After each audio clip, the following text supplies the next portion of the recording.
Has one ever felt completely drained in a relationship, like they're constantly giving but never receiving, or found themselves repeatedly attracting partners who seem selfish, demanding, or just difficult? This video will explore a crucial truth. The health of one's relationships with others often mirrors the health of their relationship with themselves. The ability to love oneself and set clear boundaries is fundamental, yet often overlooked. Today, this video will dive deep into the psychological and philosophical roots of these struggles, guided by the profound insights of Sigmund Freud, Carl Jung, and existentialist thinkers like Søren Kierkegaard and Simone de Beauvoir. They will help us understand how a lack of self-love can lead to dysfunctional dynamics like narcissism and codependency, and, crucially, how to break free. Sigmund Freud, the father of psychoanalysis, gave us a powerful model of the mind with three main parts. The id. This is the primitive, pleasure-seeking part, always wanting immediate gratification. Think of it as one's inner toddler, driven by basic desires. The superego. This is one's internalized moral compass, the part that tells them what's right and wrong, often based on parental and societal rules. It strives for perfection. The ego. This is the rational, conscious part of the personality. Its job is to balance the demands of the id and the superego with the realities of the outside world. A strong ego means a healthy personality. From Freud's perspective, narcissism, as a personality trait, not necessarily a clinical disorder, can be seen as a personality dominated by the id. Such individuals are often impulsive, self-centered, and primarily focused on their own gratification, with little regard for others' needs. This imbalance can lead to relationships where one partner feels constantly neglected or used. Freud also discussed the narcissistic wound as a component of jealousy. This is a deep emotional pain to one's ego, often stemming from insecurity or fear of loss. In relationships, this wound can manifest as possessiveness or a desperate need for control, as one tries to protect their fragile self-esteem by owning the partner. A healthy relationship, according to Freud, requires a strong ego capable of balancing one's own needs with those of their partner, without being overly selfish or self-sacrificing.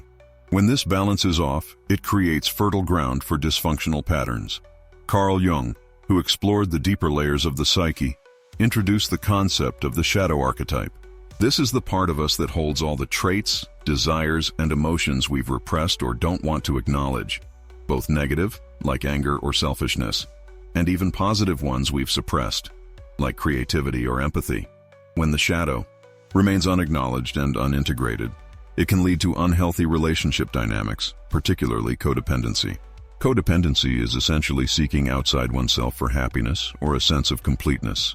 It's like being an empty vessel trying to be filled by another person, often leading to a pattern of constantly giving and sacrificing for others, while neglecting one's own needs.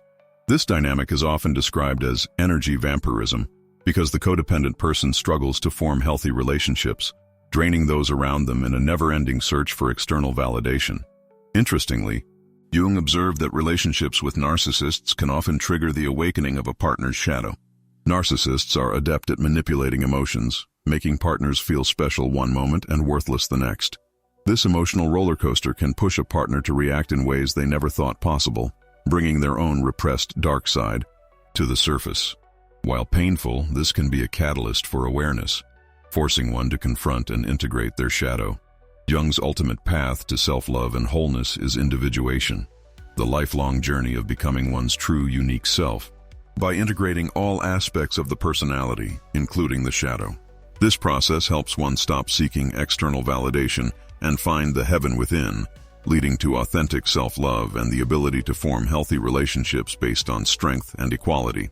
Existentialist thinkers like Søren Kierkegaard and Simone de Beauvoir emphasize authenticity and freedom as foundations for self-love and healthy relationships.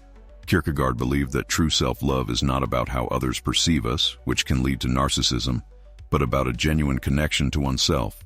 If one is too preoccupied with their self-image or how they appear to others, it becomes almost impossible to truly surrender to something greater, like love. Healthy self-love, for Kierkegaard, involves the courage to resist societal norms and external expectations that distort how we see ourselves. Simone de Beauvoir, a prominent existentialist, argued that authentic love should augment freedom, not diminish it. This means relationships should be based on reciprocity and mutual respect. where neither party sacrifices their individuality or tries to control the other. When one struggles to set boundaries or constantly sacrifices their needs for a partner, it can be a form of self-abnegation, denying one's own freedom. Beauvoir called this bad faith, living according to the opinions of others, rather than authentically creating oneself through free choice. This leads to relationships where one is not truly present or respected as an equal. For existentialists, self-love is about embracing one's radical freedom and responsibility to define oneself, leading to relationships that foster mutual growth and respect, rather than demanding self-sacrifice or control. Understanding these theories is powerful. Now let's translate them into practical steps to cultivate self-love and set healthy boundaries. Become a self-detective. Freud. Explore your past. Reflect on early experiences. Did you learn that your needs were less important than others? How might this influence your current difficulty in setting boundaries or your tendency towards codependency? Strengthen your ego. Practice balancing your desires, id, with your conscience, superego, and reality. Make conscious choices that serve your long-term well-being, not just immediate gratification or guilt-driven actions. Integrate your inner world, Jung. Face your shadow. Identify the parts of yourself you've repressed.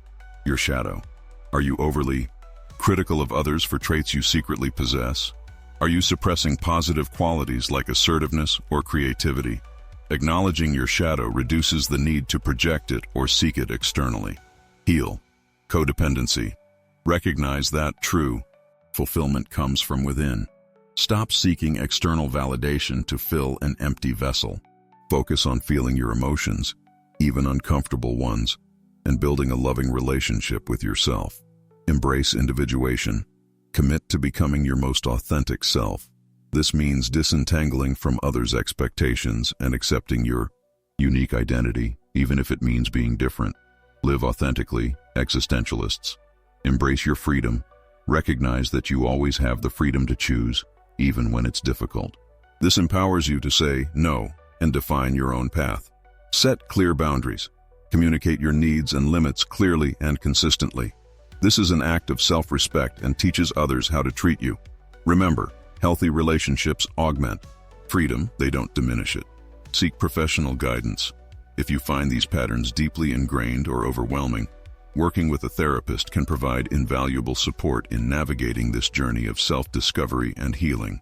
The journey to cultivate self-love and set healthy boundaries is a profound one. Freud, Jung, and the existentialists show us that our struggles with narcissism and codependency are deeply rooted in our unconscious, our unacknowledged selves, and our choices regarding freedom.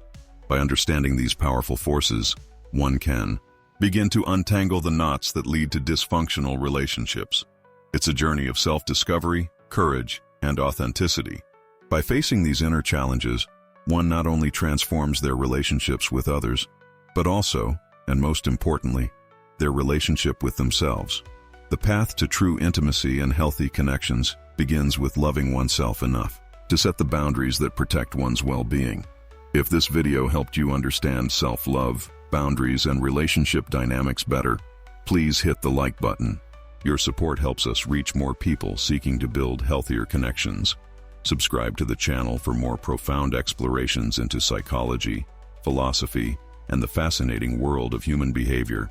And we'd love to hear from you. Leave a comment below. Have you recognized patterns of narcissism or codependency in your life? What was your biggest insight from this video? Share your thoughts and join the discussion. See you next time.